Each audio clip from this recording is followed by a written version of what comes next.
Well, for more, let's speak to Guney Yildiz, a visiting fellow at the London School of Economics. Hello to you, and thank you for speaking to Paris Direct. How would you characterize a rivalry between Erdogan and Imamoglu? Imamoglu has been the most viable candidate against President Erdogan, and he is the most strongest, candidate that the opposition have, with very wide appeal across the political spectrum, from the conservatives to left-wingers to liberals, pro-Western elites, all together. But that ambiguity is an asset when it comes to electioneering. It becomes a liability when he needs to challenge President Erdogan on the streets, because it doesn't provide enough core to galvanize street process. So the street process we're seeing at the moment will likely diminish rather than escalate. And the potential removal of Imamoglu from the election race, I think, opens the road for President Erdogan for another term in 2028. It's a very high level rivalry. And President Erdogan himself was the Istanbul mayor before moving on to higher office roles. And Imamoglu is the Istanbul mayor as well. Yeah, it's interesting how their careers seem to sort of mirror each other, but come from polar opposites. Two cases brought against Imamoglu, one focusing on the financial corruption, the embezzlement, the other on aiding a terrorist organization. Is either case strong? I mean, it's not. They're not that strong, but they're not also like a once, unheard of kind of challenges. Many other political figures or academic figures, media figures were targeted, with similar kind of accusations in the past, and those were kind of broadly not accepted, but tolerated by the Turkish public and the CHP itself when it kind of targeted other sections of the society. When it comes to Imamoglu, now it creates a shock because of his prominence, but obviously the broader political context is critical here, the timing and the nature of these charges. They strongly suggest political motivations, especially for the opposition figures. But it's also, occurs within three critical broader contexts. So there is an ongoing peace initiative addressing Kurdish militancy, which could profoundly impact democratization effects in Turkey. And this process is actually even more important than Imamoglu's removal. It might overshadow Imamoglu's removal in long-term significance. A second important context is the geopolitical shift. Geopolitical shifts in the Middle East are pushing Turkey to solidify its internal stability. And there's a narrative I would like also to your audience to know about, is broadly mentioned by state officials and people close to them, is strengthening the domestic front narrative. So removing Imamoglu aligns with this strategy, effectively safeguarding the current political structure against any electoral risks. And the third condition that this happens under the context is that international conditions are so favorable for Turkey's internal moves. So Europe's anxiety over US's policies under Trump, along with diminished Iranian influence in the region, increases Turkey's leverage both on Europe or US at the same time. So an significant international backlash is very unlikely. And even it happens historically, this international responses have rarely impacted Turkey's domestic decisions. So it's important to know this context when analyzing the situation. Great point. I want to pick up on one of them. You mentioned the Kurdish peace efforts. In recent weeks, we've seen Erdogan's government make some overtures to the broader Kurdish population. The Kurds in the past have given some tacit support to Imamoglu's opposition party. Now, if Erdogan makes enough concessions to placate the Kurds, where would that leave Imamoglu's party?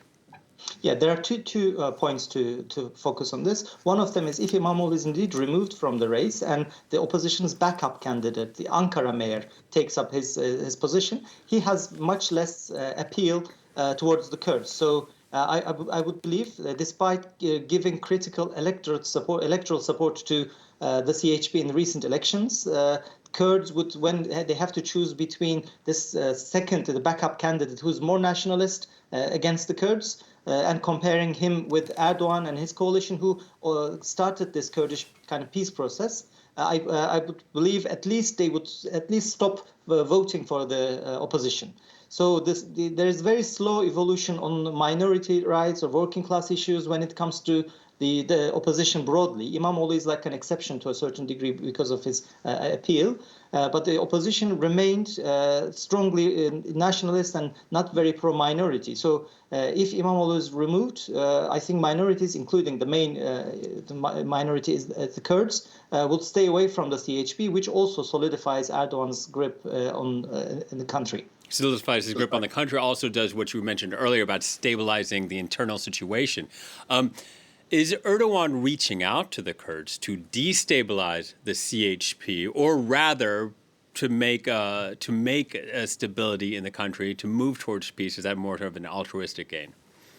I think instead of I would altruistic ends, I would use more calculated, rational choices. And I mentioned geopolitical shifts in the Middle East. I think Turkey is seeing these shifts as both as potential opportunities, or as well as risks. So in order to appeal, like geopolitics plays the main role in terms of bringing the starting to resolve the Kurdish issue. So it's not Erdogan himself actually is leading the narrative. It's actually his more nationalist candidate, more nationalist ally is running this process, which actually makes the process stronger, because the Erdogan's ally Devlet Bahçeli is the main figure who's like one of the main anti-PKK or anti to some Kurdish figure in the past, and he's taking up this kind of peacemaker role, which kind of gives credibility to the process. But it's mostly about geopolitical shifts in the Middle East and stability. It's resolving the Kurdish issue is potentially more significant than in the long term, removal of Erdogan for Turkish foreign policy or for European interests or for regional dimensions. I'm also curious about the street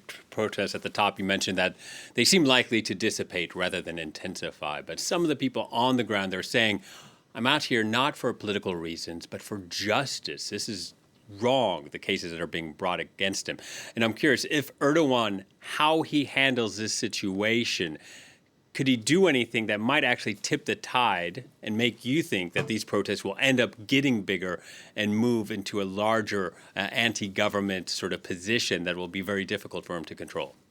Yeah, that's a very important question. For that, I would resort to recent history. I think Erdogan has been one of the most experienced politicians when it comes to dealing with street protests. Like he faced in 2013, like biggest protest across Turkey in Turkish history, and later he faced other kind of incidents, like and in this one, the kind of how they use the police in different cities, how they control the media, even access to internet, shows like they're very much on top of things. And also the kind of the Kurdish the element is not necessarily there, which kind of makes it less strong, the opposition. And the second, so one of them, the reason why the protest may not escalate is Erdogan's expertise. Secondly, it's Imamoglu also lacks deep-rooted support from the public. As I said, he has a more ambiguous ideological appeal, and the street protests are largely being led by the youth at the moment.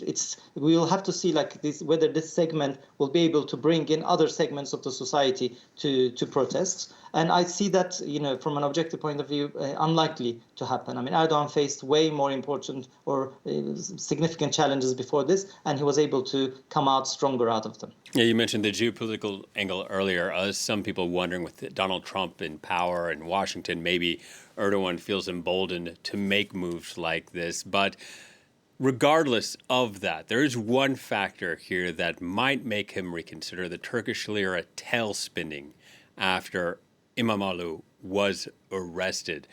This is going to cost Turkey money. The question is, how far is Erdogan willing to go, and how much is that lira going to suffer? What do you think will happen? Exactly. Like the diminishing of the value of lira has been the most important consequence so far of this move. But otherwise, the historical, foreign condemnation hasn't significantly altered Turkey's internal political decisions. But the economy is very significant. But I believe international markets are not necessarily seeing broader Turkish political landscape objectively enough, because Erdogan is not taking, they're not just moves towards more authoritarianism. There are also moves towards addressing deep-rooted security concerns and human rights issues, all at the same time through the Kurdish issue. The resolution of the Kurdish issue usually in the past ended up causing broader improvement of the democratic standards in Turkey. Back in 2013 to 2015, we've seen that. I believe the international markets will calm down. At the moment, the lira diminished a lot, but it will calm down in the next few weeks. Guney, thank you so much for your time here. Guney Yildiz, visiting fellow at the London School of Economics. Thank you. Thank you.